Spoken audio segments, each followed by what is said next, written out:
Coming up, the Murfreesboro area sees one of its local houses in a blaze. Let's put the wraps on February. While it's a chilly start, we've got nothing but warm weather on the horizon as we close out one month and begin another. All the latest from the Skywatch Weather Center. And a local historian gives her input on the Ukrainian crisis. The 4 states' most watched news starts now. Good morning and welcome to the KOAM Morning News. It is 5 a.m. I'm Tanya Bach. We'll get to those stories in just a moment, but first let's go to Michael Hayslip in the Skywatch Weather Center. Time to put February to bed. One more day and then we get ready for March. And with everything that we've had this month, Tanya, why would it be any surprise that we warm back up coming off of the cold front, the snow, the ice, and the freezing rain that we had last week? I'm not going to go. Here's where we stand right now. 29 in Parsons. Joplin, however, already at 36. And then we got an 11-degree difference if you just roll down I-44, where it's only 25 in Miami, 34 in Nevada. A little bit of a wind chill in effect. Everybody able to avoid the teens, but you'll notice how that puts the temperatures much, much closer together.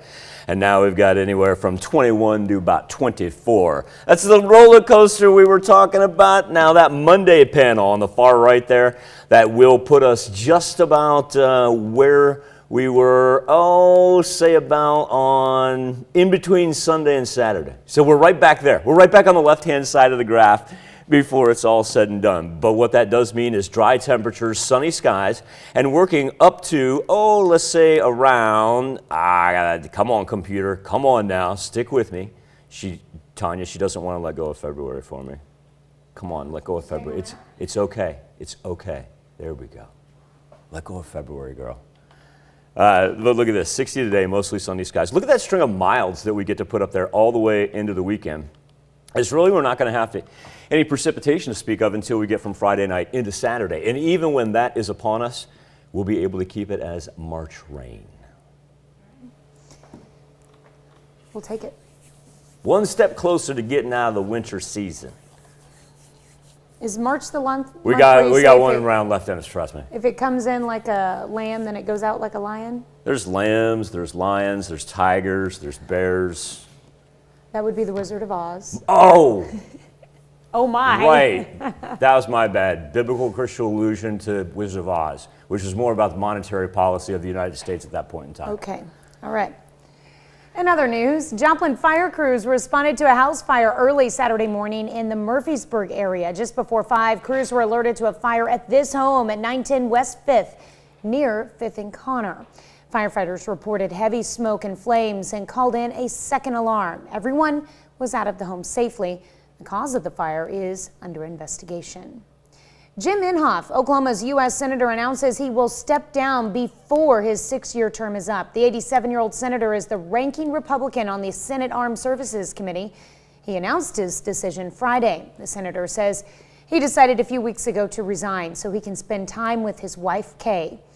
Inhofe has held the seat since 1994, and his departure will trigger a special election for his replacement. Inhofe endorsed his chief of staff, Luke Holland, as his replacement. Holland says Inhofe did not attend a press event because the center has a mild case of COVID. The state of Kansas and Missouri announced on Friday that they reached a settlement from a lawsuit with opioid distributors. In Kansas, the state will receive $190 million.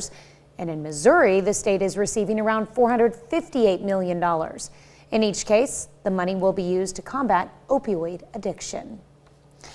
February is Black History Month, but the George Washington Carver National Monument celebrates Black history year-round.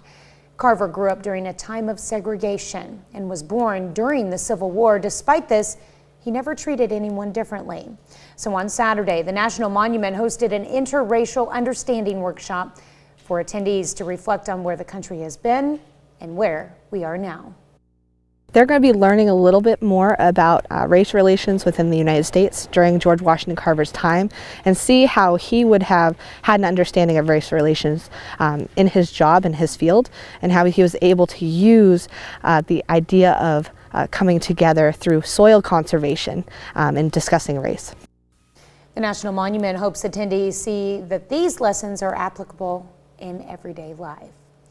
Well, the relationship between Ukraine and Russia goes back a long time. KOAM went to Missouri Southern to speak with Dr. Rebecca Shriver, an assistant professor of history. Shriver says a lot of it goes back to the days of the Soviet Union when Russia controlled Ukraine. But when the Soviet Union fell, many Ukrainians were hopeful that they would get their own independent nation. When the Soviet Union starts to dissolve in the 1990s, they're one of the first to vote to form their own independent state. Over 90% of Ukrainians voted to break away from the Soviet Union and create their own state. So, you know, as you can see, there's this long history of Russia coming in and taking over the region and trying to suppress Ukrainian nationalist movements. Dr. Shriver says Russian President Putin has expressed a desire to restore old imperial Russia. Ukraine seems far from us, but for some it hits closer to home. Local Joplin woman is one of these people. She worries for her family as Russia continues to invade her former home. Lilia Moose owns Adornable Embroidery and Alterations in Joplin. She moved to Joplin from Ukraine in 1998. Moose says she still has many friends and family members in Ukraine, and she wants Ukrainians and those in surrounding countries to have peace and a normal life. But we're so far from here. It's not very easy to help. We're very far. We're just emotional, can support, but physically, they need army. They need stronger army. They need NATO there. NATO has, for the first time, activated a military response force amid Russia's invasion of Ukraine. Well, this weekend, disc golfers attended an event known as the Ice Bowl. The cold didn't scare them off. It actually added to the overall experience. It's a collection of disc golf events held every January and February across the country to kick off the sports season. Folks came out to Schlanger Park to play their favorite sport and help out a local charity, Wesley House. I work at the middle school, so I'm right next to it, and every day I drive by and you see many individuals walking in there, and especially in being in Pittsburgh, I think you're getting a lot of people that I don't realize that the Wesley House is here and they are helping support our community. They do so much work, and so however way we can help them do their work, that's the best we can do. This is the first time the Ice Bowl in Pittsburgh was held during actual icy weather. We all know that sleep is vital, and sometimes you don't get your much needed 8 hours. And well, today encourages you to take a nap in public. Yes, I said in public, wherever you are, because today is National Public Sleeping Day. There you go. Whether you're in the park or on the beach, take out that blanket or towel and catch some Z's. However, Michael, it's not recommended you sleep while you're at work. There are different types of naps. For example, there is a power nap, which is 10 to 20 minutes long and gives a boost of energy to get you through the day. Then there's the hangover nap, which is 30 minutes long and leaves you loopy and wanting to sleep even more. There's two more kinds of naps that range in form from an hour to an hour and a half. Safer than other things you can do in public. Yes. I don't think you'll get arrested for taking a nap, unless you're in a dangerous spot. Then they will ask you to move. You got to have nerves of steel if you're just like, this is dangerous, my body wants to take a nap. Mm-hmm. Like the middle of the road? Yeah, don't do that. Let's not do that, folks. No. Not today. Temperatures as high as 36 in Joplin. Now, the flip side of that is we've got plenty of places that are still below 32 degrees. But we're going to get mostly sunny skies. We're up around 60 degrees today. Good southwest wind gusting 20 to 25 miles per hour.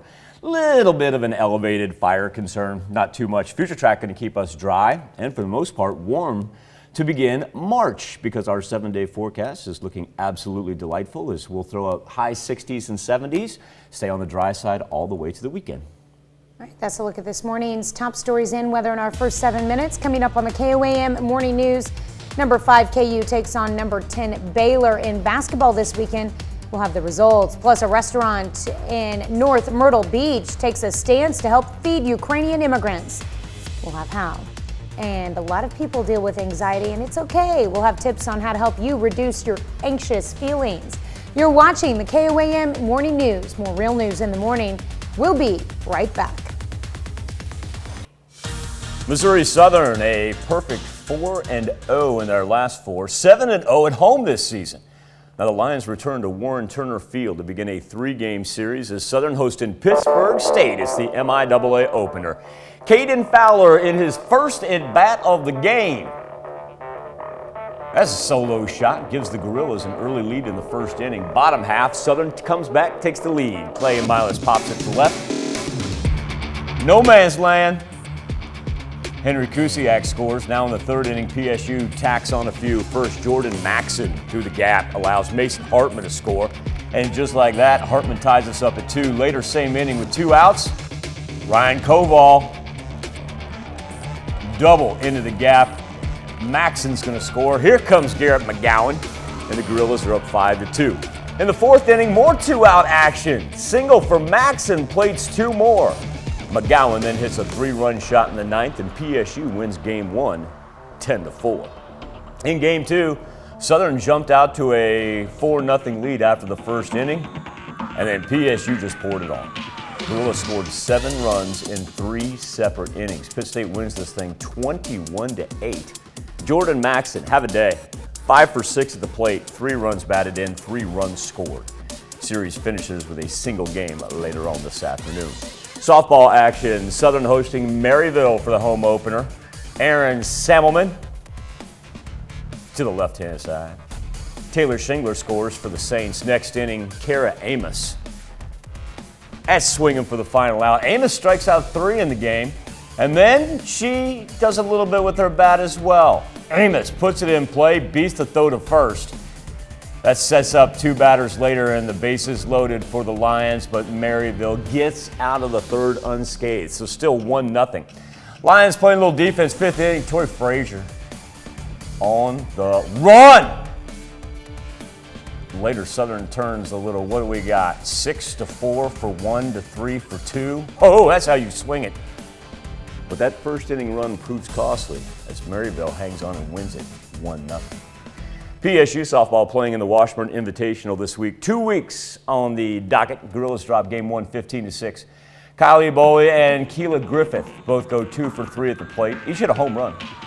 Pitt State with a shutout win in the following game, 6-0, as Madison Szymanski went 3 for 3 with 2 RBIs. Hannah Harrison, she got the win in the circle, struck out 7. Gorillas got one final game this afternoon. This week, meeting the final day of the MIAA Indoor Championships. This is in Maryville, Missouri. Pitt State bringing home some hardware as the men go, that's right, back-to-back, their second straight indoor conference title. Individually, Braylon Brewer wins 2 events. Brewer won the 200-meter, he won the 400-meter. Then you got Mason Strader, who took first in the mile run. L.J. Kiner won the triple jump. Trey Mooney, first place in the heptathlon. And the Pitt State men's 4x400-meter relay team, a first place finish. Also, the women claim the MIAA indoor title. Christine Williams wins the 200 meters. Kyla Davis, first in the pole vault. Lebec County girls basketball team had a lot to celebrate on Friday as the Grizzlies beat Independence 42-22, won their 5th straight SEK League title, and longtime head coach Christy Snyder honored at the end of the game as her final season coaching the Grizzlies. It's hard to sum up. I'll probably get in trouble when I say that it's been a hell of a ride. I've had some fantastic kids and great kids that my kids were raised around, and they helped me raise my own kids. And we're a family, and I've just been blessed. It's hard, because it's really not my choice. I didn't probably go out the way I wanted to. But, these kids, I feel like I've touched a lot of lives, and, I've just been blessed. Big top 10 matchup on the Big 12 on Saturday. Kansas on the road at Baylor. Baylor in transition. Kendall Brown finishes it off. Later, Ochai Agbaji doing what he does. He had 27. Makes it a 1-point Jayhawk lead. 8 minutes to play. Brown, top of the key, 3. Moments later, Bears off the steal. Other end, James Akinjo to Brown with the layup. And we'll finish it off with Matthew Mayer knocking down a 3 as finally Baylor wins this one in what was a wild college basketball Saturday for the top 6 teams. As the top 6 and the AP top 25 all lost on Saturday. Baylor wins that one, 80-70. Side note for Coach Christy Snyder out at Lebec County, one of the nicest coaches I've ever had the chance to be around. Goes back to my sports days. One of the few people back when I was young and green, didn't know what in the world I was doing, that actually would invite me up in the stands to talk to her before games. Coach, you know I love you and best of luck to you. You deserve that time for you and your family. Still to come on the KOAM Morning News, one local Joplin woman sits down with our own Bronte Sorotsky and tells us why she's worried about the Ukraine-Russia crisis. And a check on our 7-day forecast when the KOAM Morning News returns. Last day of February 2022, and kind of a welcome relief. We won't have to spend so much time talking about travel concerns as a Skywatch storm tracker. Not only for today, but to really open up March is going to be clean and clear as can be, with the jet stream working its way from west to east. Well, to the north of us, most of the action in the contiguous 48 for about the next 3-4 days is going to be isolated to the Pacific Northwest, and no thunderstorm activity even popping up throughout the entire Midwest. Afternoon planner for us. It is going to be mostly sunny and breezy, so a little bit of an elevated fire risk. Our humidity won't be terribly low, but still at the same point in time, let's all be careful. We are going to continue to warm up. Do think by the time we get to Wednesday, Thursday, we'll be talking about some serious fire concerns. But for the most part, to start off our Monday, sit back and enjoy the sunshine, number one. Even that little bit of snow still holding on in those shaded areas should be gone by today. And then our afternoon and evening planner, increasing cloud covers, and then gradually clearing out for Tuesday morning. And even as the clouds do move in from the northwest, staying on the dry side for today. In fact, dry is really going to be a theme for the first full week of March, because what we're going to see on a 7-day forecast are great looking temperatures, high 60s, low 70s. That's hard to beat.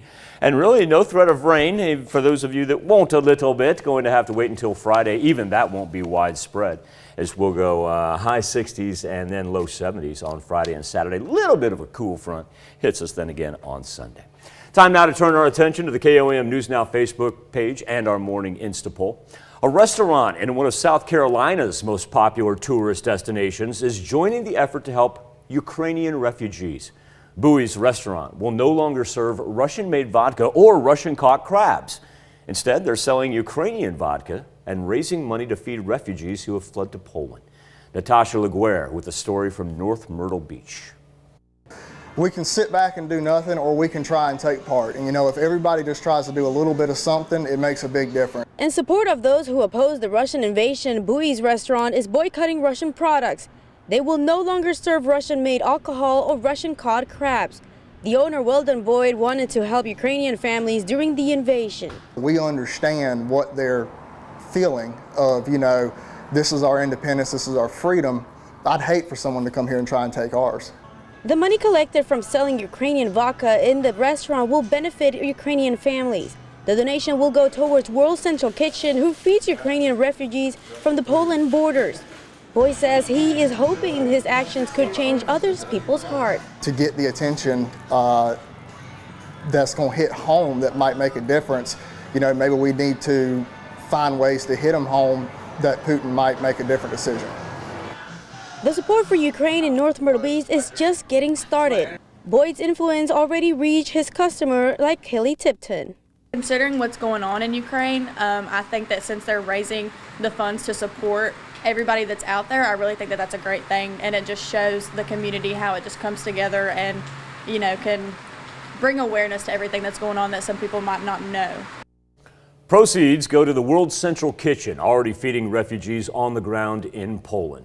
Our question for you this morning: do you think that NATO and the EU should be supporting the Ukraine?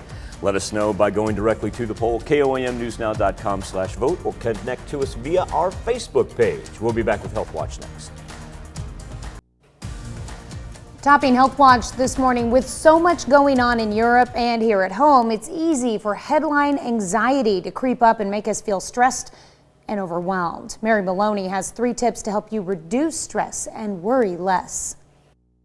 Anxiety awakened. With jarring headlines of war abroad and inflation here at home, you may be feeling more anxious and overwhelmed than usual. Many people are stressed out. Many people are feeling anxious, and you're not alone. The less alone we feel, the less intense those emotions can feel. Life coach and health expert Stephanie Manzor has these 3 tips to help you reduce that heightened anxiety and worry less.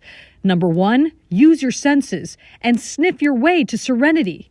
You can either spritz your favorite perfume, or you can use cologne, you can light a candle, you can use essential oils, whatever you can smell that makes you feel relaxed and a little bit more at ease. Number 2, when there's a lot going on that's outside of your control or too many thoughts in your mind, Mansour suggests you pause and sip on something warm, like hot tea.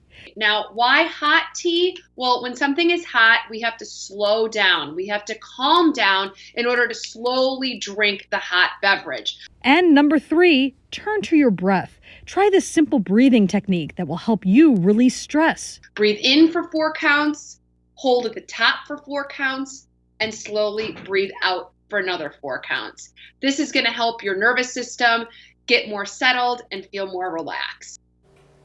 Remember that there are always going to be stressors and triggers around us. Instead of focusing on eliminating the source of the stress, Mansour says focus on managing your emotions and mindset amidst the stress.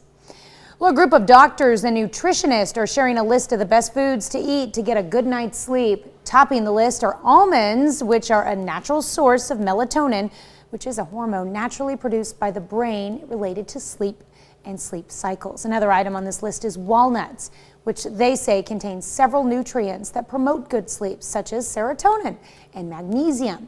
Specialists also include bananas, as they are rich in carbohydrates, tryptophan, and melatonin. Other suggestions are chamomile tea, oats, salmon eggs, and avocados. Interesting. That's a look at some of today's top health stories. You're watching the KOAM Morning News. Wind chills still low to mid-20s on our Monday morning, but our last day of February is going to be delightful. Whole bunch of sunshine, a little bit breezy coming in from the south-southwest, but up into the 60s today, and then let's roll high 60s, 70s for the first week of March.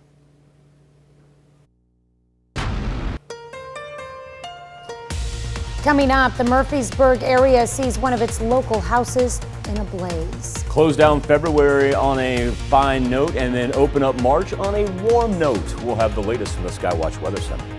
And a local historian weighs in on the Ukrainian crisis. The 4 states' most watched news starts now. Good morning and welcome to the KOAM Morning News. It is 5:30. I'm Tanya Bach. We'll get to those stories in just a moment, but first, let's go to Michael Hayslip in the Skywatch Weather Center. It's going to be a great afternoon, but before we get there, we've got to lift everybody up around, if not above, that freezing mark, because we still are lingering with some 28s, 29s, and a couple below 32. Then drop down to the south right there. Miami, Grove, and Anderson, low 20s to mid 20s. So it's a little bit chilly in some places. Joplin, however, pretty comfortable 36, considering it is technically still February. Feels like wind chills in between 21 and 23. It's interesting because our temperatures are so widespread at some points, 13, 14 degree difference. But then when you factor in the breeze, everybody feels just like it's about the same no matter where you are. And a clean Skywatch storm tracker, if we've ever had to talk about one, the nice thing is no travel concerns, no matter what direction you may be headed in, a far cry from where we were. At this point in time last week, we were sitting back anticipating everything, and of course, middle of the week, we were having to live with it and tolerate it. Weather trend for today, sunshine up into the high 50s, low 60s, so above average temps that just fall short of making our overall February average 50 degrees. It'll end up being about 49. Clouds come and go overnight, stay on the dry side, and then, Tanya, we got to warm up in our future, high 60s, low 70s. All the way from March 1 through the 5th. Next time we get a little bit of a cold snap will be Saturday into Sunday, and that still won't be too bad. That'll actually bring us some rain as well over the weekend. All right. Well. But when we're talking about highs of 51 and lows of 37, we know the rain will stay as rain. That's good to know. That part we like. That is good to know. And I like those lows on the board up there. Yes. Welcome relief, considering last week we would have loved to have had a 43 for a daytime high. Mm-hmm. Yeah, I'm ready for a dry out before it rains again. For sure. We will get a nice dry out this week. All right, thanks, Michael.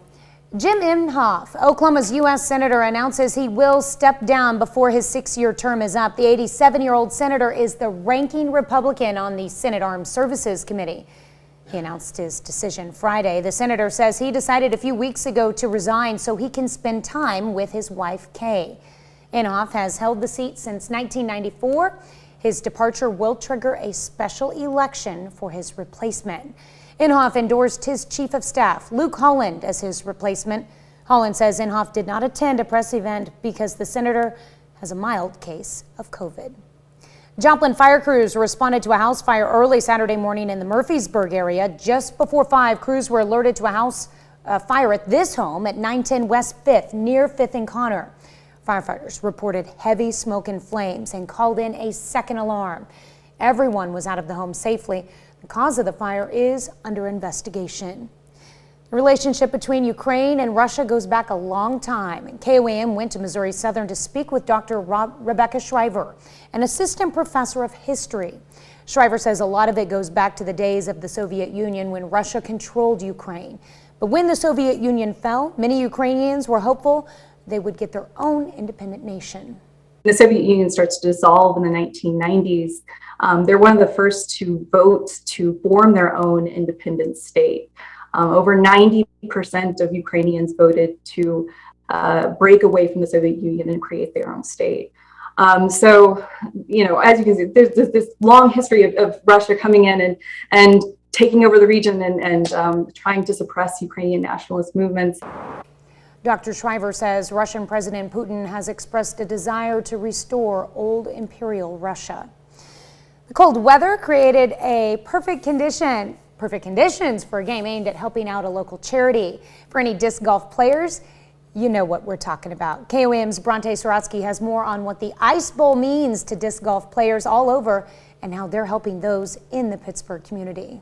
Weather throughout the region may be looking better, but the few days of snow made conditions perfect for one disc golf organization. We enjoy, as disc golfers, we enjoy the fun weather, but the fun thing is we live in Kansas, so the weather will kind of bounce around. On Saturday, the group held its annual charity event to kick things off. This year, proceeds will go to the Wesley House. Our annual charity event called the Ice Bowl, and this is kind of an event that many clubs around the nation run, and it's kind of that start off to get ready for the disc golf season. They call it the Ice Bowl for a reason, and Saturday's weather really proved it. So the Ice Bowl has its name because it's predominantly played in the colder weather, and so usually kind of the disc golf off season is from November to February, and so that's when a lot of local clubs will hold theirs. We've always held ours in February. Kind of a fun fact, in all the years we have run Ice Bowl, this is the actual first time that we've actually had snow in that icy weather. The club's members are made up of people young and old. And for one, it's something he didn't really get that into until the pandemic. My son and his friends started playing. I thought it was one of the goofiest things I'd ever seen in my life. They convinced me to bring the dog out and go for a walk, and one thing led to another, and now I am just hooked. People got tired of being cooped up inside, and disc golf is one of the few things you can do outside with a mask, without a mask. It's a sport that's really just about having fun and helping out the community. The motto for the Ice Bowl is no wimps, no whiners. Come out, have fun. In Pittsburgh, Bronte Sorotsky, KOAM News. Anyone who wanted to play could bring 5 canned goods or pay $10. All proceeds went to the Wesley House in Pittsburgh. Here's Michael with a look at your forecast. 7th and Range Line actually been one of our warmer spots this morning. 36 degrees, not too bad to end the month of February. Sunrise coming our way just a couple minutes past 7 o'clock with the temperatures range anywhere from 23 to 36, so we're a little bit here, there, and everywhere as far as when you step out the door. But the afternoon planner, consistent 60s across the board, sunny skies, wind gusts 20 to 25 miles per hour. A 7-day forecast that's absolutely glorious. How about high 60s, low 70s for the first full week of March? Next shot for rain a little bit Friday night into Saturday morning. Well, this morning we are discussing supporting Ukraine. As we all know, Russia invaded Ukraine. Countries all over the EU and NATO are supporting Ukraine in this time of crisis, from weapons to money.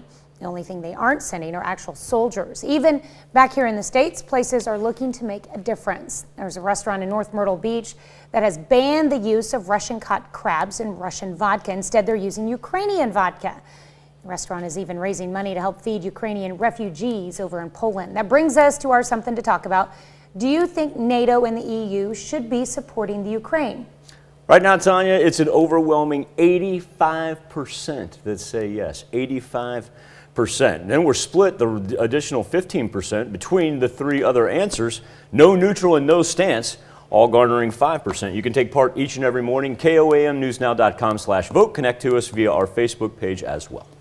All right, that's a look at our top news stories coming up this half hour in the KOAM Morning News.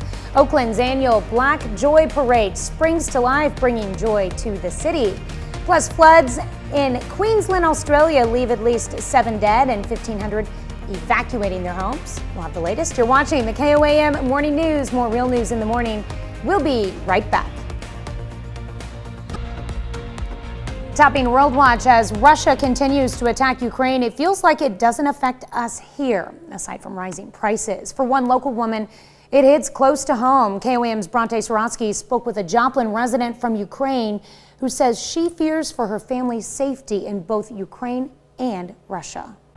Lilia Moose owns Adornable Embroidery and Altercations in Joplin. A native of Odessa, Ukraine, her heritage is clear as soon as you walk through the door. Thank you very much. I hope your family stays safe. Oh, I hope to, honestly. I very hope. All that she's been able to think about recently, have a nice day. Her family and Ukraine's safety. They're bombing my city. I call my friends, my relatives, I call my cousin, and he says, building shake, windows, we think we will lose windows, so they put like in World War II, you know, this is tape, like that scotch on windows. Cars start to have alarm, and first they don't understand what has happened, and it's one boom, second boom, wow, it looks like it's a bomb. So scary. Very scary. Everybody very scary. Moose moved to Joplin in 1998 to be with her husband, who's from here. She still has relatives and friends, not only in Ukraine, but in Russia as well. I have relatives, a lot of relatives and a lot of friends, both sides. Ukraine go to more oriented to the Europe and to the democracy. Russia basically go to the dictator. Amid Russia's invasion of her home, Moose prays for peace and a normal life for everyone. People want, on both sides, they want peace, they want them regular life, they want to go to work, they want to go to home and be with them families and, you know, just normal, peaceful life, both sides. Now everybody knows that it's Ukraine, it's not Russia, it's a different country. And they want to protect what they have. In Joplin, Bronte Sorotsky, KOAM News. Moose says she hopes people will support organizations like UNICEF and other nonprofits providing aid overseas. According to Sky News Australia, heavy flooding in Queensland has left at least 7 dead so far. More than 1,500 people have moved into evacuation centers, while thousands of homes have been affected, many having no access to power. That's a look at some of your biggest headlines from around the world. We'll be right back with the news you need to know before you head out the door. Here's a check of today's top headlines, the news you need to know before you head out the door. The relationship between Ukraine and Russia goes back a long time. KOAM went to Missouri Southern to speak with Dr. Rebecca Shriver, an assistant professor of history. Shriver says a lot of it goes back to the days of the Soviet Union when Russia controlled Ukraine. But when the Soviet Union fell, many Ukrainians were hopeful that they would get their own independent nation. Ukraine seems far to us, but for some it hits close to home. A local Joplin woman is one of these people. She worries for her family as Russia continues to invade her former home. Lilia Moose owns Adornable Embroidery and Alterations in Joplin. She moved to Joplin from Ukraine in 1998. Moose says she still has many friends and family members in Ukraine. She just wants Ukrainians and those in surrounding countries to have peace and a normal life. Jim Inhofe, Oklahoma's U.S. Senator, announces he will step down before his 6-year term is up. The 87-year-old senator is the ranking Republican on the Senate Armed Services Committee. He announced his decision Friday. The senator says he decided a few weeks ago to resign so he can spend time with his wife, Kay. Inhofe has held the seat since 1994. His departure will trigger a special election for his replacement. Inhofe endorsed his chief of staff, Luke Holland, as his replacement. Holland says Inhofe did not attend the press event because the senator has a mild case of COVID. Located in Liberal, Missouri, Tnd Donkey Rescue is a local nonprofit organization that works to rescue and help neglected and abused donkeys in the area. But because they are a nonprofit, they rely on support from the community to keep the mission alive. So the Sacred Heart Catholic Church in Frontenac, Kansas, held a scrapbooking event to raise money and awareness for the rescue organization. That's a check of today's top headlines, the news you need to know before you head out the door. Remember, if you want to go check out the donkeys at T&D, all you have to do is give them a call up there. They're more than happy to have you and the kiddos out and about. They love not only to show off the animals, but the animals love the additional company as well. Deanna and her crew do a marvelous job up there. So just want to reiterate that it is open and it's a sight to see. It's a really, really neat place to go. 7th and Rains On sits at 36 degrees right now. We will see the wind kick up a little bit coming in from the south-southwest. That is going to give us warmer temperatures. And the humidity also going to be a little of a factor as it falls, especially for the middle of the week. We'll have some increased fire concerns. Widespread temperatures as low as 23 in Miami and in Grove, with Joplin our warm spot at 36. We've got 31 right now in Iola. Let's go a slew of 29s ranging from Neodesha down to Independence. Cold front finally beginning to recede, and while the color contour still reads blue, remember earlier last week when it hit us, we saw all these down into the negative numbers, so it gives you an idea. These are pretty seasonable temperatures to wrap up the month of February, and then get ready for the beginning of a warm March. It's going to be glorious here this week. Skywatch Storm Tracker, no worries. So we actually don't have to concentrate on travel concerns. First time we've been able to say that in several shows. No matter what direction you are headed in, it's going to be pretty smooth sailing. Not only for us, the contiguous 48 relatively quiet. Not a whole lot of action out on the East Coast. Got to jump down here to portions of Georgia and Florida where they've got just some light thunderstorm activity. Really, everything's going to be isolated in the Pacific Northwest here for the next couple of days. So we're going to sit back and enjoy sunshine up into the high 50s and low 60s later on today. Little increased cloud cover for the afternoon and evening, but well above the freezing mark for hopefully next 2 weeks here. We can pull this off. Give you an idea of future track. Clouds work in from the northwest right there and really shouldn't hamper us temperature-wise too much. Going to be looking at temperatures up into the 60s and 70s here throughout the beginning of March. This is extremely hard to beat. And how nice is it that those overnight lows stay well above 32 degrees. Next shot for rain, Friday night into Saturday morning. Back with more KOAM Morning News right after this. Well, downtown Oakland is buzzing with joy. The annual Black Joy Parade came roaring back to life. John Ramos was on the parade route and spoke to organizers about the message they're trying to send. Just when things start feeling a little bleak, the Black Joy Parade comes along in Oakland to remind us that maybe the world isn't such a bad place after all. Downtown Oakland has seen its share of angry protests. So when Alicia Greenwell moved back to her hometown, she thought it was missing a little bit of, well, joy. I felt like there was a lack of meaningful moments for the Black community. There was a lack of time where we could come together for positive reasons. And I was like, well, what if we had a parade? What if we had a parade just for us? Just the sole purpose was just to celebrate us. That's how the Black Joy Parade began. Now in its 5th year, the parade has more than 100 entries and attracts up to 20,000 people. And coming off a pandemic pause, the community seemed eager to get back to it. It really is to be able to get together, because with all of the disconnect that's going on right now, us being able to come here is super important for the children, for the seniors, for everybody in between. Black Joy isn't just the name of the parade, it's an actual thing in Oakland. A little hard to define in words, but as the Diaspora Dance Club proves, you know it when you see it. Black Joy to me means the ability to express yourself authentically. In our society, oftentimes Black people feel the need to put on a mask in order to navigate and move through society. And Black Joy means the ability to be free, to be our complete authentic selves and remove those masks in any context. Dance played a big part in just about everything, but so did other forms of artistry. And of course, there is the music that creates the soundtrack for this uniquely Black city. Hey, we're bringing Oakland to the world. This is what we're like on an everyday basis, but we want everybody to see the Black joy that we have. Take away the stigmas you see on media. Oakland's lit like this all the time. Ask the people who live here and they'll tell you being black in America can be a daily struggle. But on this day, at this event, the pride of being part of a community comes shining through.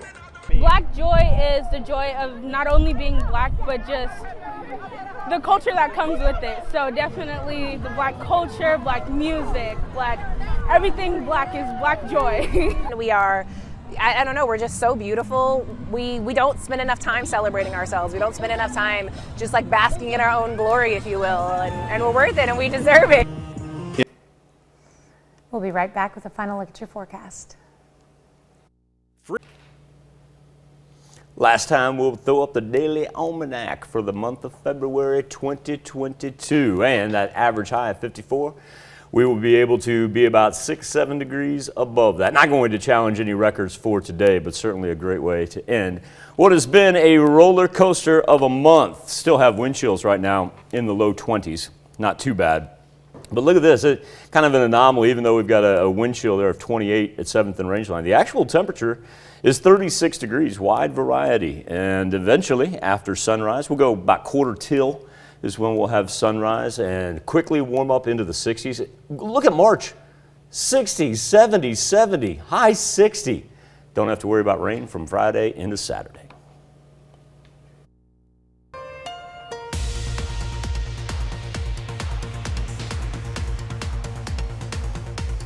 Coming up, the Murfreesboro area sees one of its own houses on fire. A little bit of a chilly start for our last day of February, but just wait until we examine what we've got for the first week of March. All the latest from the Skywatch Weather Center. And a local history professor breaks down the long and tumultuous history between Russia and Ukraine. The 4 states' most watched news starts now. Good morning and welcome to the KOAM Morning News. It is 6 a.m. I'm Tanya Bach. We'll get to those stories in just a moment, but first, let's go to Michael Hayslip. It's curious, Tanya, when we take a look at our wind chills, 34 degrees is about the max gap that we have. They're anywhere between 20 and 24. Definitely coat weather when you walk outside. But look at the temperatures. We get little bubbles that pop up with Joplin and Carthage at 36, yet Miami only at 23, Neodesha at 28. So yeah, it's a little here, there, and everywhere. It's just been curious. Now the nice thing is we will not be concentrating a whole lot on travel conditions. It seems like that's what we were all absorbed with last week as a Skywatch storm tracker providing us with a pristine Monday morning as the jet stream stays to our far north.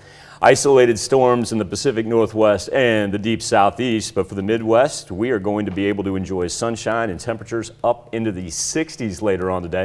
A little bit of an elevated fire risk. Also, too, if you have a chance and want to look out to your south-southeast, try to get us a picture of it here, but you not only have a shot of Venus, but Mars is going to be in our sights for the month of March. And with as clear as we're going to be each and every morning, it'll be a marvelous time to try to check some of that out. 7-day forecast after today in the 60s. How about we roll high 60s, if not low 70s to begin March. Overnight lows substantially above the 32-degree mark. Next shot for rain Friday night into Saturday morning. All right, well, we'll probably want the rain by this weekend, but for now, I'm ready for a dry out. I'm caught because if I say, hey, we need rain, then I have somebody stop me and be like, Michael, knock it off. We don't need rain. And then I'll run into somebody else. It's like, you got to talk about our lack of rain. Well, for all of us who have shaded backyards, we still have a little bit of snow and a lot of mud. A lot of mud. And really, you look at that and the fact we are going to be so dry, humidity sinking so low, that'll begin to harden up here by the middle of the week. Yeah. All right. Thanks, Michael. Well, Joplin fire crews respond to a house fire early Saturday morning in the Murfreesboro area. Just before 5, crews were alerted to a fire at this home at 910 West 5th near 5th and Connor. Firefighters reported heavy smoke and flames and called in a second alarm. Everyone was out of the home safely. The cause of the fire is under investigation. Jim Inhofe, Oklahoma's U.S. Senator, announces he will step down before his 6-year term is up. 87-year-old Senator is the ranking Republican on the Senate Armed Services Committee. He announced his decision Friday. The senator says he decided a few weeks ago to resign so he can spend time with his wife, Kay. Inhofe has held the seat since 1994. His departure will trigger a special election for his replacement. Inhofe endorsed his chief of staff, Luke Holland, as his replacement.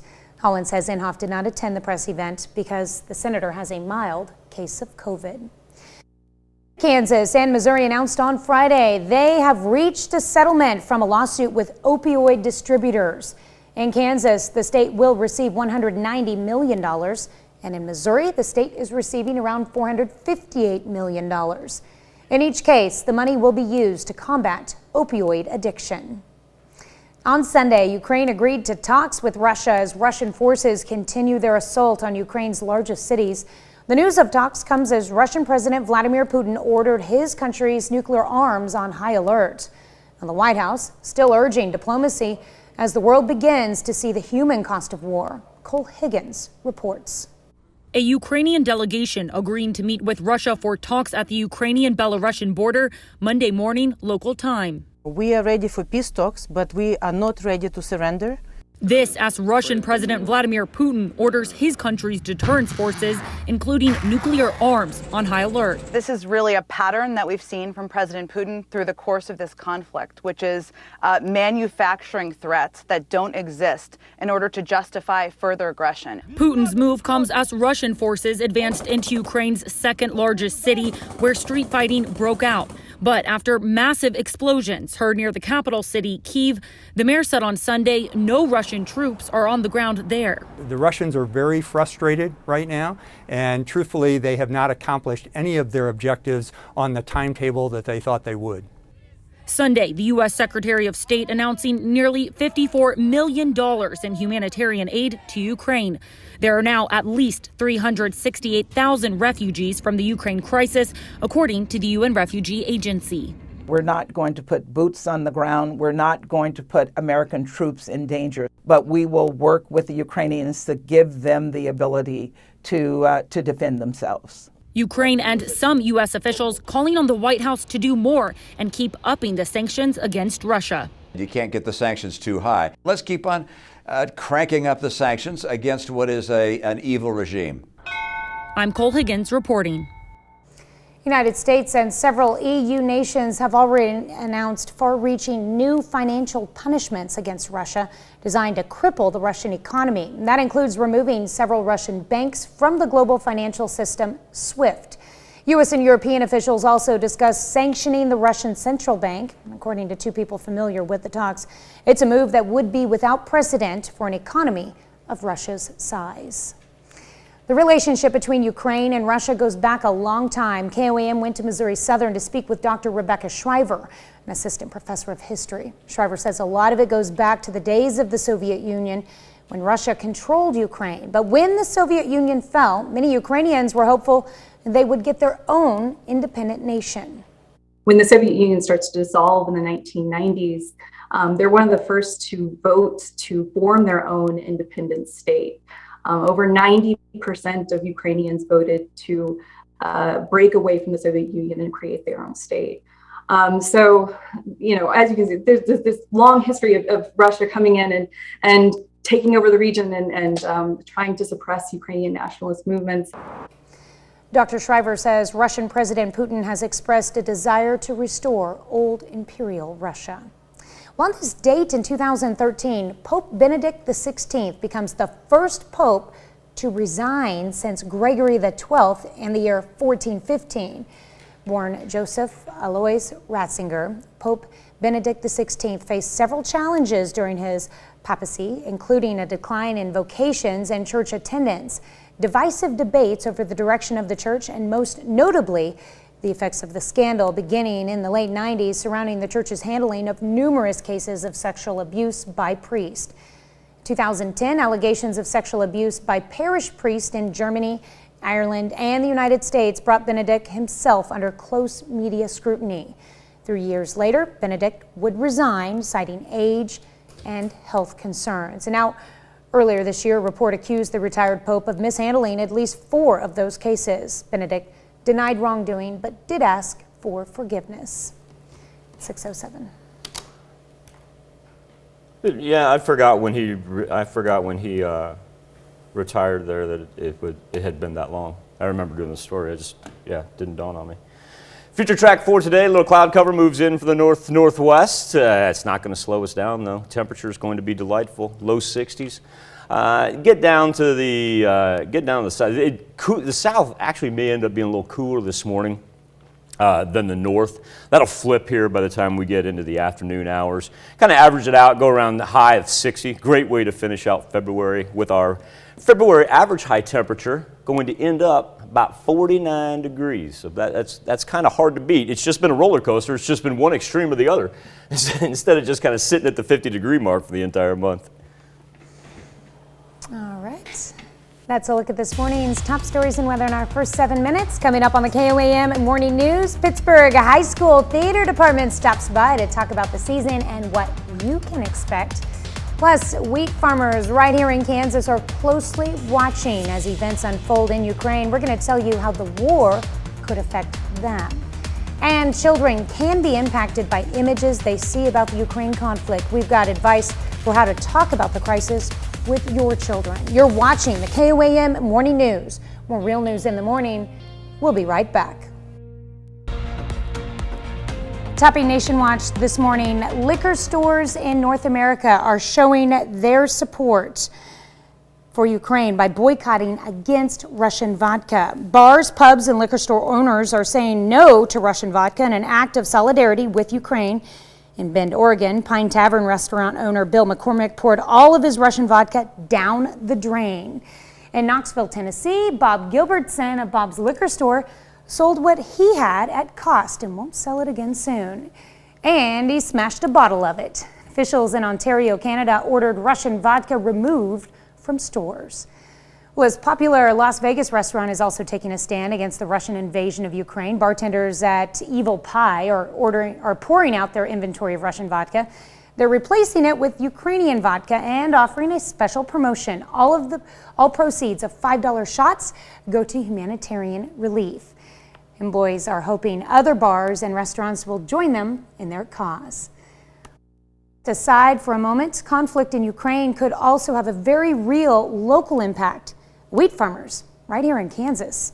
Joel Baker has more. Daryl Dortland has been a farmer his whole life and now will deal with the impact of Russia's attack on Ukraine. Russia is a major distributor of wheat and could cause disruptions to distribution. At the beginning of something like this, there's panic, there's fear.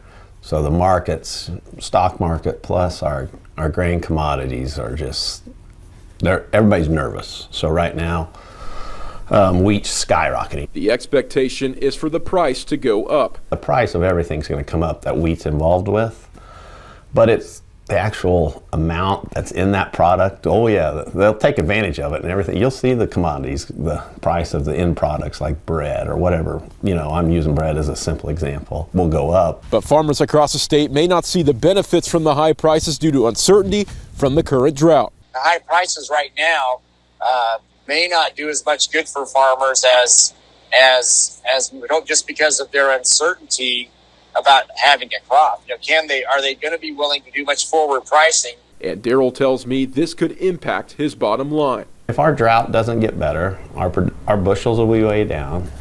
If the situation over there doesn't get better, I'm sure the sanctions will go higher. Or there'll be more and more sanctions. So yeah, then the price would keep going up. But in the end, it really doesn't help any of us because we won't have the bushels to sell. Former President Trump's Attorney General says Republicans should look for other presidential candidates in 2024. In his new book, Bill Barr calls the prospect of Trump running for president again, quote, dismaying. Barr writes the 2020 election was not stolen, saying it instead Trump lost it. His dispute with Trump over false claims of election fraud led to his departure from the administration. In the book titled One Damn Thing After Another, the former Attorney General takes readers behind the scenes in the Trump White House. The former loyalist now admits that Trump has neither the temperament nor persuasive powers a president needs. Bill Barr's memoirs as Attorney General has a release date of March 8th. That's a look at today's top national stories. We'll be right back.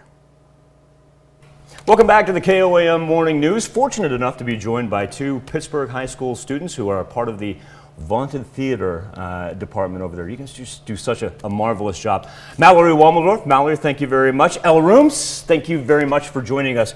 You guys have extremely busy schedules, so I want to start with what we still have coming up here. Believe it or not, we think about school wrapping up, we think about the calendar turning to March. You guys are far from over. Give me an idea about the spring repertory play, because we have that coming up kind of about the third week of April. Am I right on that? Mm-hmm. What exactly goes into that?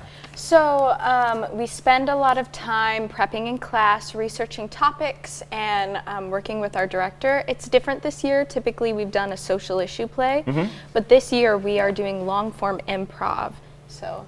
Yes, so long-form improv. So the show is going to change every night. We'll have a central theme or idea. We'll build what we call a skeleton. Like a skeleton, yeah, that's what it is.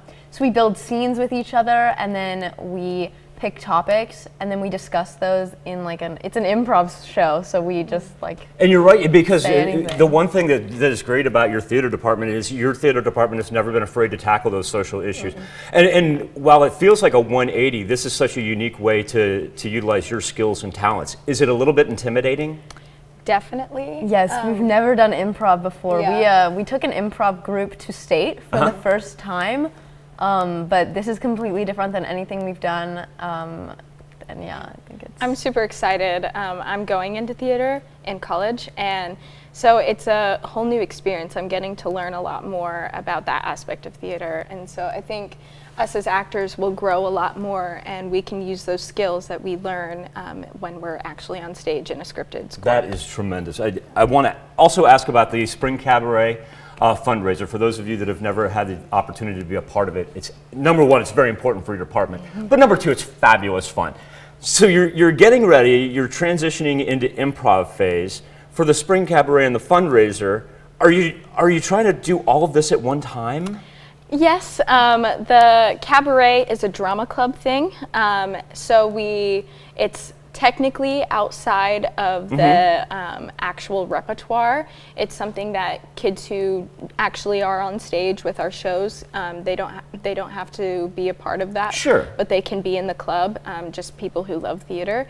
And it's an opportunity to get a chance to perform. A lot of techies who typically spend time backstage, they get an opportunity to perform where it's not a full-blown show. It's just one little song or monologue, and they get a chance to perform. And so it's a lot of fun. Yeah, the cabaret is especially important for our troupe because we raise funds to help people go to internationals, which is being held in person this year at Indiana University. I'm very excited. We have, I think, 7 kids that qualified at state this past January with an individual event. So they have to there are different ratings you can get on your solo. So they prepared these all on themselves. They went to state, they performed it in front of judges, and they got a superior rating, which is it's like the top 10% of events. It's just because every performance that you all put on is absolutely amazing. Ella, you bring up a great point. You were talking about transitioning into performing now, back in front of people, with a little less restrictions. I know we saw a couple performances, but now we're full bore into it. If I go back to the beginning of the year, Macbeth, Little Women, Breakfast with Santa. What am I missing here? There's one more. Mamma Mia. Mamma Mia. Thank you. Well, just finished off.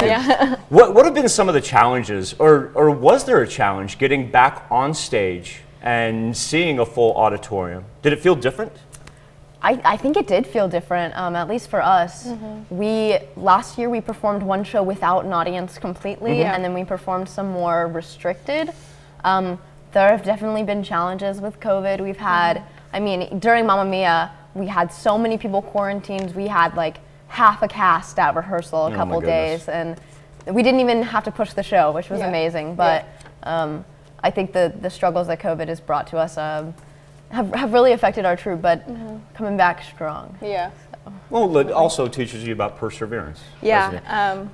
Mallory, if I could ask you, from the performances from this past year, do you have a favorite? You know what? I don't want to put you on the spot. How about this? Most challenging. Little Women. That was my first lead. I have strictly played ensemble before this year. Okay. And this show was just different than the ones we've done typically. Typically, the shows we've done have been darker, more deep thinking, and that was the type of shows that Shaw liked. And then last year, our shows were comedic because those were the shows that Jason liked.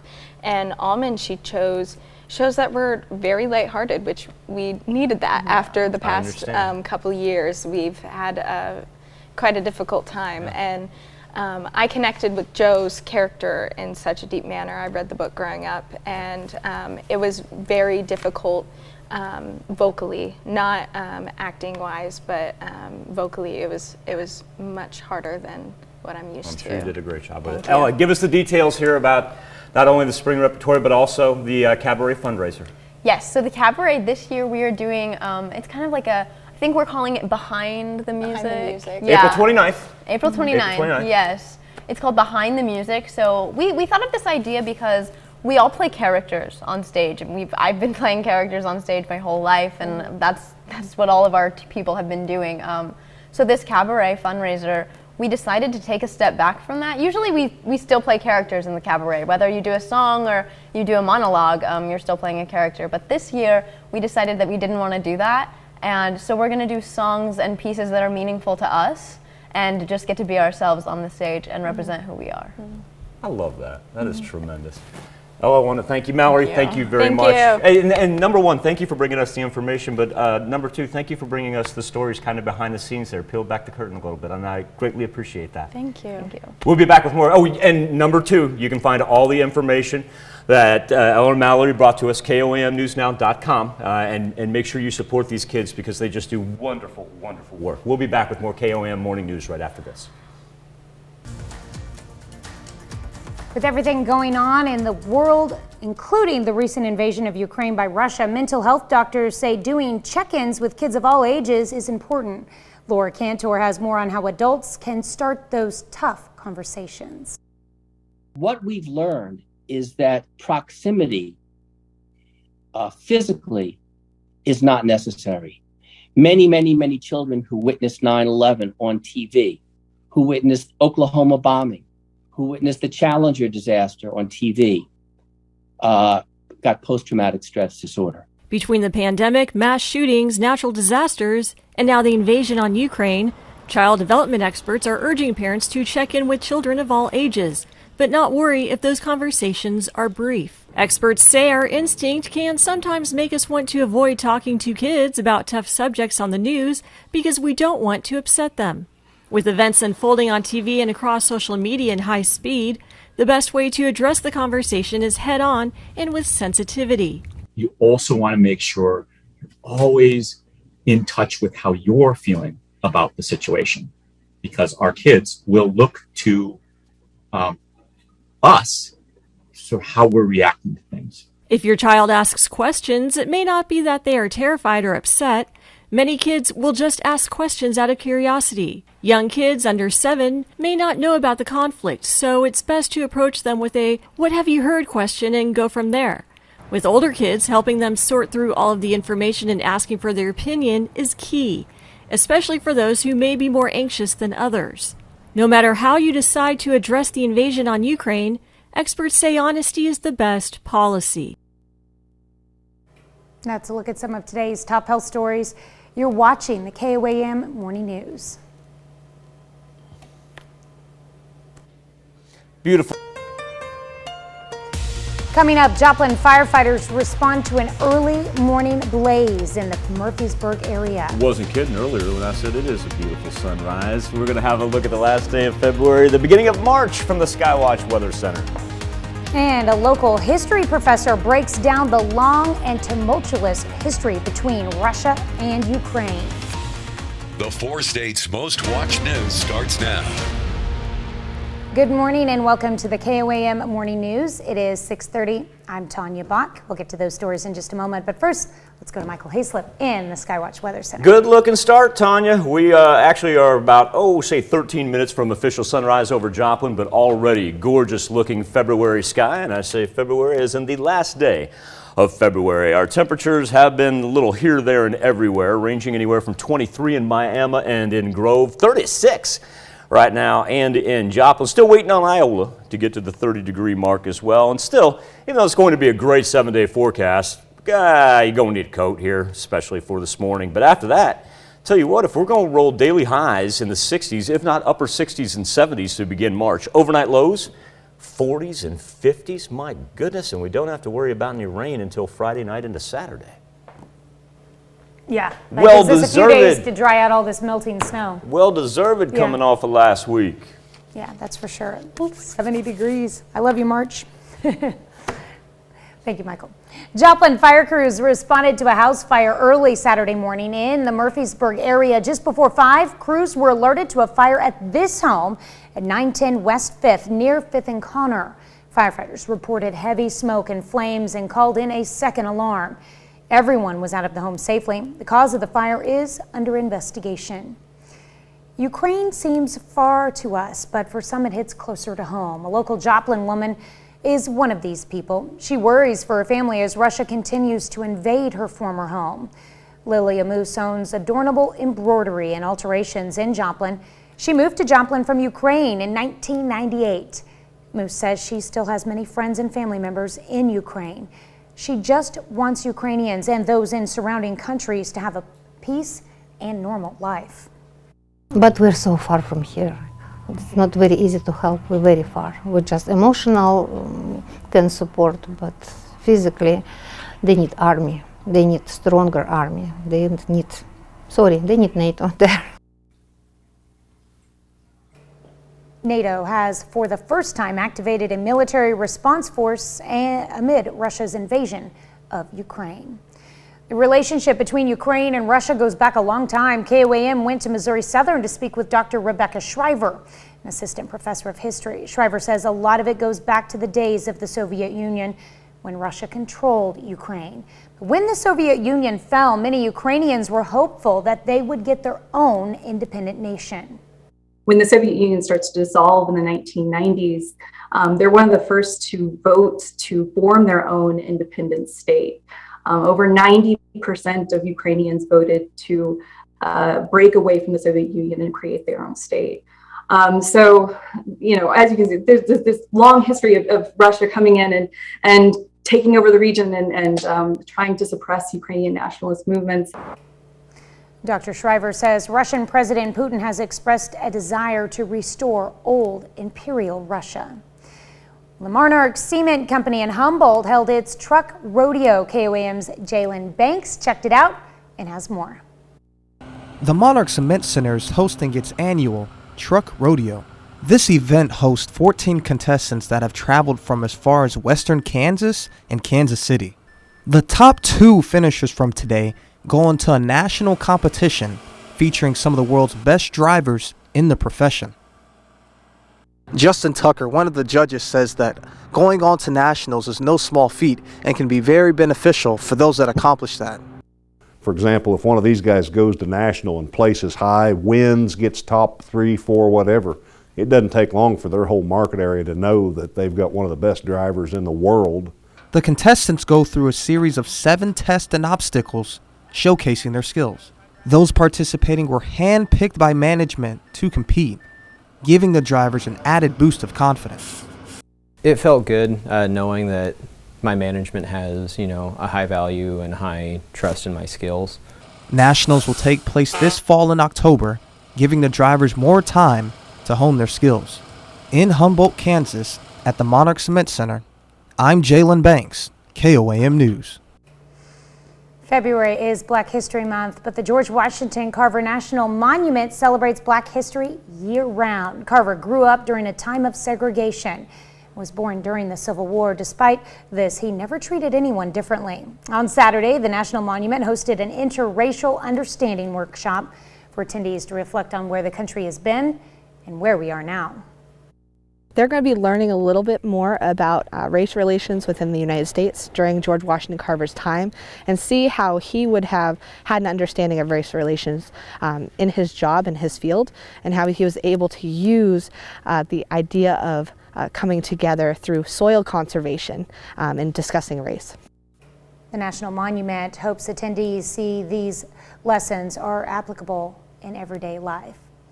Well, on this date in 1983, the immensely popular series MASH aired its final episode to an estimated 106 million viewers.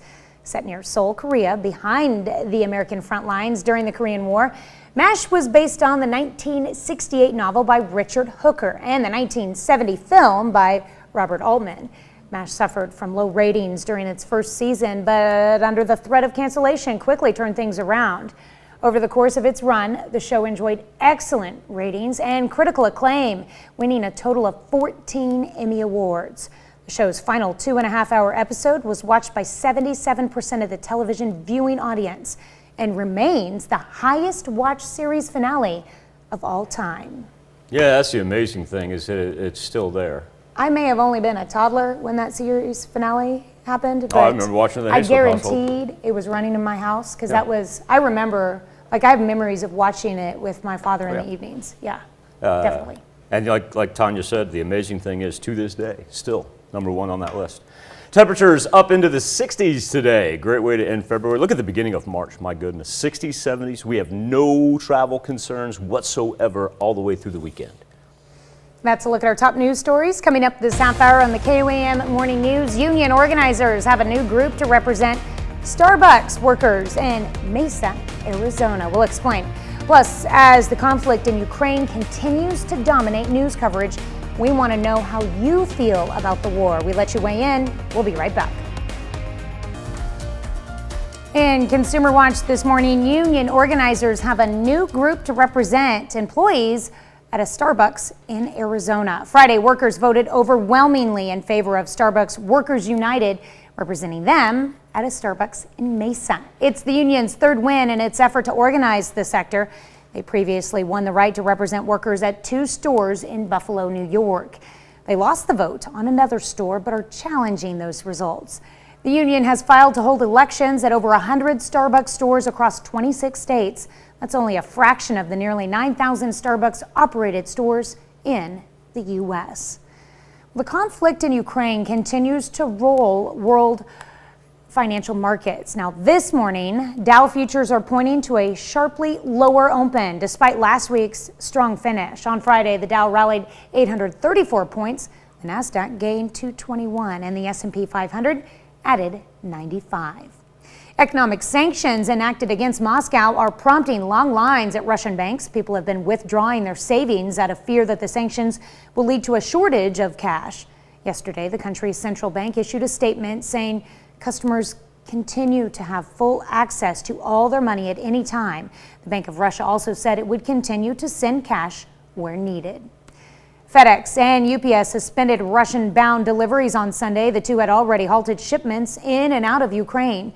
UPS says packages en route to those countries will be returned to their senders if possible.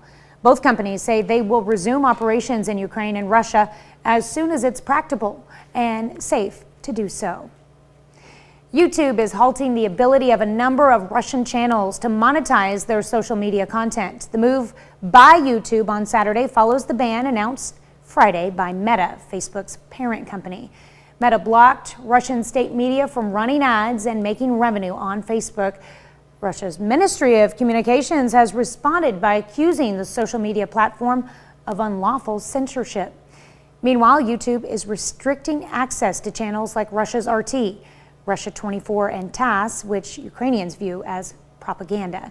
YouTube has also removed thousands of videos that violated its policies by engaging in coordinated misinformation campaigns. That's it for Consumer Watch. Let's go over to Michael with our Something to Talk About. Thank you, Tanya. This morning on the KOAM News Now Insta Poll, several restaurants that we've been talking about no longer serving Russian vodka. One that right there in South Carolina, no longer serving Russian caught crab, transitioning over to everything in Ukraine if they can do it. Our question for you, do you think that NATO and the EU should be supporting the Ukraine? Right now, an overwhelming 90% say yes, 6% of you say no, and then we're split on 2% as far as neutral and no stance. You can take part each and every morning, KOAMnewsnow.com/vote, or connect to us via our Facebook page. There is the QR code. Snap a picture of that with your phone and it will take you there. Come back, celebrate birthdays and anniversaries, but not before we go to New York and check in with Tony. I'm Tnd Donkey. Coming up on CBS Mornings, Patrick Stewart joins us to talk about the new season of the Paramount Plus original series Star Trek Picard. That's coming up on CBS Mornings. We take this time to honor today's four-state hero, Mike Ferraro. Yeoman's second class, Ferraro served with the Navy from 1944 to 1953. He served with the USS Laertes in Korea. During his service, he earned several medals, including the National Defense Service Medal and the Korean Service Medal.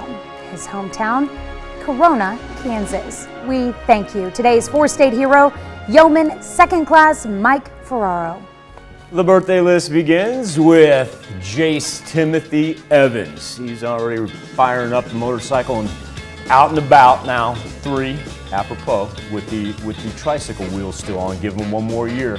We got to get rid of those. Happy birthday, Big Jace in Columbus. All right, and we've got Kelsey Pickle turning 8 years old this year. Pretty in her yellow dress there in Knoll, Missouri, with lots of love coming from the entire family. Give Kelsey credit because you can tell Mom made her go outside to take a picture and her snowing it out.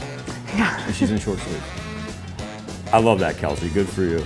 Hayden Long, now double digits. Miss Hayden celebrating a 10th birthday. Hayden, I want you to have a marvelous birthday, kiddo. All right, Asher Hayslip turning 11 years old. I think they go Haslip. Haslip? Yeah. Happy birthday to Asher. I mean, somewhere along the line, Asher and somewhere. I mean, if we were to go back far enough, yeah. Asher, happy birthday, my man. Jessie Dietz celebrating her 17th. My goodness, Jessie, how did you get to be 17? Now, she had her birthday over the weekend. We're going to continue to carry it on as Miss Jessie celebrates in Columbus. And in Joplin, Faith Cates turning 27 years old this year. I hope it's a great one for you, Faith. Dalton Schoonover, a big 3-0. And that gentleman that you see in Dalton's arms right there, that's his son, Bodie. Dalton's down in Bella Vista. A very happy birthday with these wishes, Dalton, coming with love from Mom. All right. And Natasha Dillon turning 44 years old this year. Great Christmas picture there with Natasha in Independence, Kansas. In Jasper, we have a 66th birthday for Larry Harris. Larry, I want you to enjoy your birthday week, sir. In Girard, Judy Reynolds turning another year wiser. Hope it's a great one for you, Judy. It's like a mini photo bomb. Yeah. The kiddo is happy about that. Keeping her hands full there. Carla McGee Howerton celebrating a birthday in Carthage. Wonderful picture there, Carla, and a happy birthday. And Paul Yeager in Columbus. Special happy birthday wish going out to you. All right, it's actually not Risa Harvell's birthday. It's tomorrow. No, it's not. No. It was 2 years ago. Oh. And it'll happen again in 2 years. Yeah. Hey, I I'd know. take advantage of that. So I don't know what we'll do about Risa. Risa, maybe we'll put you on the list again tomorrow. If you haven't figured it out by now, Risa is a leap year baby. So that's why we had a birthday 2 years ago. We'll have one here in another 2 years. But Risa, you know we love you and a very happy birthday in Miami. Right, we got Blondie Cox in Petrolia, Kansas, celebrating a birthday today. And Tim Smith in St. Paul, happy birthday to you. Okay, this is a very special one here at the bottom because this is a member of our family. Jim and his wife, Merville Stafford, are celebrating 70 years of marriage, and it's an amazing story. Number one, Jim, you know I love you. You know everybody out here loves you as well. And congratulations, Merville, for putting up with Jim for 70 years. That in and of itself is an accomplishment. But 1 month after they got married, Jim joined the United States Marine Corps. He's one of our engineers here and just a marvelous man and a wealth of information. I'm so happy to see him on the list. Congratulations to the Staffers. Happy birthday and happy anniversary to all, unless you're Risa Harvell. We do that, Risa, because we love you. And I can't wait for 2024 to come back around. I'm going to make a day out of her birthday when it does hit. That's where you can send them into, birthdays at KOAMTV.com. You can also go to our website at KOAMNewsNow.com. Now here's Tanya Bach with a very important birthday announcement. I'm really curious what she's doing to not celebrate her birthday this year. All right, you can be a part of the KOAM Birthday Club. All you have to do is go to our website and sign up. And once you do, you'll get special deals from local businesses. Go to KOAMnewsnow.com and sign up for the KOAM Birthday Club today. Coming up here in a bit, when we transition over to the KOAM Morning News on Fox 14, we're going to introduce you to a family who's making history as the first black family to race quarter horses. Their story's gone viral on social media, and they sit down to discuss the significance of the name of their newest horse. Once again, that's when we transition on over to the KOAM Morning News on Fox 14. A look at our temperatures on this last day of February. Still got a little bit of a chill in the air there. A number of communities below the 32-degree mark. But as we work into the afternoon hours, those wind chills will be a thing of the past. As a matter of fact, we're going to start off March, we'll really end February as well, and start off March in just a glorious fashion. Sunny skies, 60s today, and then we're pushing up to, if not riding through the 70s, all the way to the weekend. We'll be back with more KOAM Morning News on Fox 14 right after this. Here's a check of today's top headlines, the news you need to know before you head out the door. The relationship between Ukraine and Russia goes back a long time. KOAM went to Missouri Southern to speak with Dr. Rebecca Schreiber, an assistant professor of history. Schreiber says a lot of it goes back to the days of the Soviet Union when Russia controlled Ukraine. But when the Soviet Union fell, many Ukrainians were hopeful they would get their own independent nation. Ukraine seems far to us, but for some it hits close to home. A local Joplin woman is one of these people. She worries for her family as Russia continues to invade her former home. Lilia Moose owns Adornable Embroidery and Alterations in Joplin. She moved to Joplin from Ukraine in 1998. Moose says she still has many friends and family members in Ukraine. She just wants Ukrainians and those in surrounding countries to have peace and a normal life. Jim Inhofe, Oklahoma's U.S. Senator, announces he will step down before his 6-year term is up. The 87-year-old senator is the ranking Republican on the Senate Armed Services Committee. He announced his decision Friday. Senator says he decided a few weeks ago to resign so he can spend time with his wife, Kay. Inhofe has held the seat since 1994. His departure will trigger a special election for his replacement. Inhofe endorsed his chief of staff, Luke Holland, as his replacement. Holland says Inhofe did not attend a press event because the senator has a mild case of COVID. Located in Liberal, Missouri, Tnd Donkey Rescue is a local nonprofit organization that works to rescue and help neglected and abused donkeys in the area. But because they are a nonprofit, they rely on support from the community to keep the mission alive. So the Sacred Heart Catholic Church in Frontenac, Kansas held a scrapbooking event to raise money and awareness for the rescue organization. That's a check of today's top headlines, the news you need to know before you head out the door. The glow cloud finally emerging above the horizon. Wonderful looking shot with the flag now indicating the wind blowing in from the south. That'll give us a nice end of February warm up. Sunny skies, we'll go low 60s today, and even with some cloud cover that'll move in for, say the evening hours, clear out by tomorrow morning. And then let that sun just bear down on us to begin March and enjoy it. High 60s, low 70s, stay on the dry side until Friday night. That's not even widespread rain. A little bit of a cold front drops in, but that's not until Saturday into Sunday. All right, well, coming up today at noon, we're making a toasted ravioli dinner in the Mr. Food Test kitchen. Do kids still go with T-Ravs? I don't know if they still call them that. I've never heard it called that. Wow. Mott sticks, do you know what those are? Yeah. Okay. T-Ravs go with Mott sticks.